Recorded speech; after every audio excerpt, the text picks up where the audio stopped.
having a clearance, there's two things, right? You have to have the clearance and then you have to have the need to know.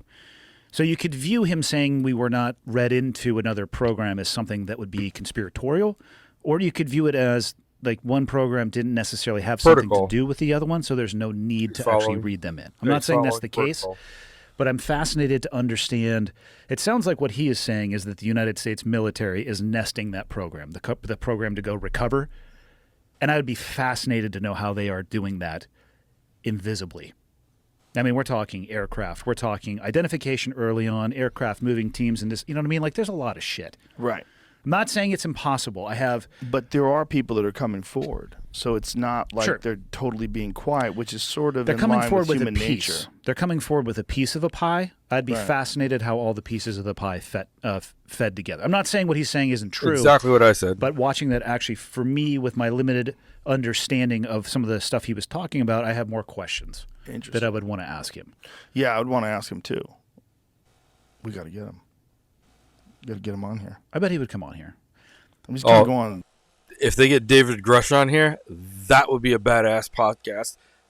Guys, look, I'm going to be sure to cover that once it gets on here, and I'm going to give you my point of view on that as well. As you can see, I'm very much into this. I mean, my first experience with, you want to call it a close encounter, I guess, of the fourth kind, was when I was 8 or 7 years old in Brooklyn, New York, and I think it maybe can explain a lot of the things that I've been able to do to shock a lot of doctors and stuff like this and people in general.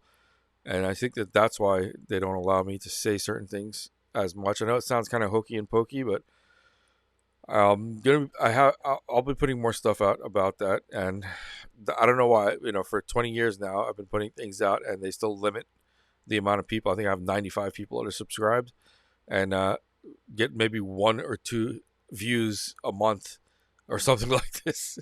Literally, no joke. And I have 85,000 people now on Facebook and literally get the same amount of views. So they do censor me and suppress me for some reason. But eventually, there got to be people out there that see that they're just like me, but they're in better places. Maybe they can release all this stuff and allow me to speak as well. But this fascinates me. As soon as I see this, I'm going to be commenting on this, guy. So stay on the lookout, and you'll hear my perspective as well. Fucking. I feel like though. The hell it is. I feel like Tour. He went on a tour. It sounds like. Yeah. Oh, why didn't he contact us? I think you might get more circular answers. Maybe he did. Probably asked too many fucking questions. You might get more. Ooh, maybe I asked too many questions. Maybe the word I get him You high. ask good questions though. Is he still in? It might not even matter. I don't even know if they probably allow weed in the current military. You might get more circular answers than specific ones. If you look at the answers that he was giving.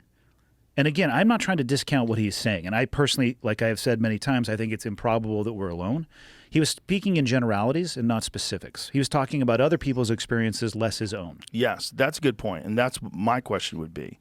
What have you seen? Yeah. What have you seen physically with your own eyes? Yeah. What have you touched? What do you know? That would be great questions. And again, I'm not saying he hasn't had those experiences, but I would ask those same questions as well. And it's just from my understanding of how the military will compartmentalize, as all organizations who actually want to keep information or at least delay the release of information. Compartmentalization is not a novel concept. Well, that's what Bob Lazar said was the problem with the back engineering program. He said that science can't exist like that in a vacuum, and the propulsion experts were not allowed to talk to the metallurgists. The metallurgy experts were not allowed to talk to the biology experts. He said if they really did have physical bodies, the people that were working on the propulsion system had no knowledge of that, weren't allowed to talk about it. But there was all chatter. Everyone would talk about things. And apparently there was some sort of a debriefing they gave them, and in that debriefing he said it was so nuts. He said, first of all, they said they've been coming here forever, and they also said that we're a product of accelerated evolution, which is wild as fuck. Yeah. That Product of accelerated evolution. Now, that means that there was some genetic engineering involved. Now, if you go back to the ancient Sumerian text, everybody uses the name Zachariah Sitchin, but before him, there were people already deciphering and translating the Sumerian text, the ancient cuneiform, into the English language and other languages that we can understand. And when they did, they found the stories that you find in the Bible, which is interesting. And they also found what they speak about as the Nephilim, right? And these beings, how they refer to them as those who from the heavens came to earth, when you translate it to English. And basically there was gods, multiple gods, like actually Elohim, the term for God means them or they. I hate to get the pronouns here, but it doesn't mean that they were transgenders. I don't know, but it means that there were many of them. So there was Enki and Enlil, and Enlil, I believe, was the one that set up a Garden of Eden here and put an Adam and something. I forgot what the female version was, like an Eve, but I forgot the name now. And set them here on on planet Earth, and sort of actually in the text it actually states, Billy Carson is the one that actually I got this from. He wrote the book, the Emerald Tablets from Thoth, Thoth. So Billy Carson, I'm going to give him credit. He's a source of that.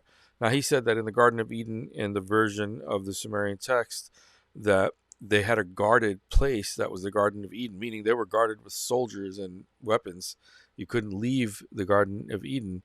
And Lil, the first entity that they speak about, or God-like person, was hoping to do an experiment, I believe, with Adam and Eve.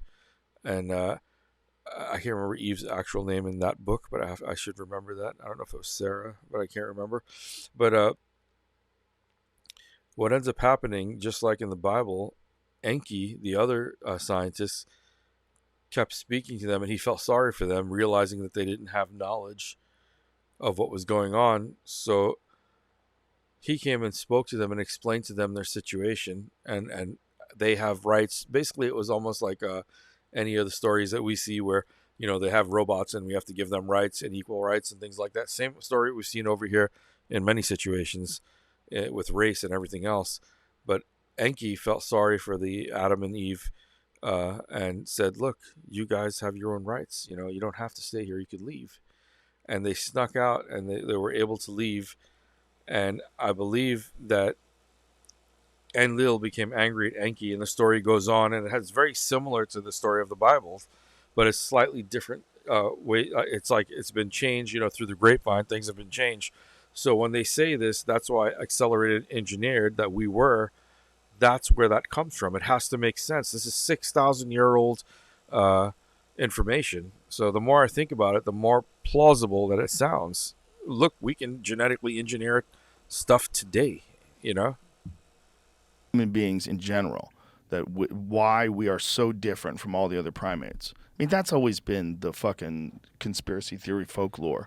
That's the fun one, is that they came down. That's the Anunnaki. There you go, Anunnaki. And messed around with lower primate DNA and did something to it to create a human being. I'm here for it. I'm glad this is why I really like everything Joe. Fun. And then I would think that the government would want stuff like this to come out if they were in the middle of like stealing money or doing something really wild. Oh, the classic misdirection. Oh, for sure. Yeah, if you're going to take something that gets rid of a certain amendment, or you're going to do something that allows you to infringe on rights or to impose some new sort of restrictions and bring the aliens out. Yeah. So guys, much love, peace, and happiness. Stay safe. Don't ever give up what you believe in. Follow it all the way through. Trust me on that. Keep going, and you will get it eventually. Whatever it is that you want, make sure it's something good that's not causing harm to others. Okay? And please be kind to animals, I will see you guys very soon. I can promise you that. So hang tight. See you soon.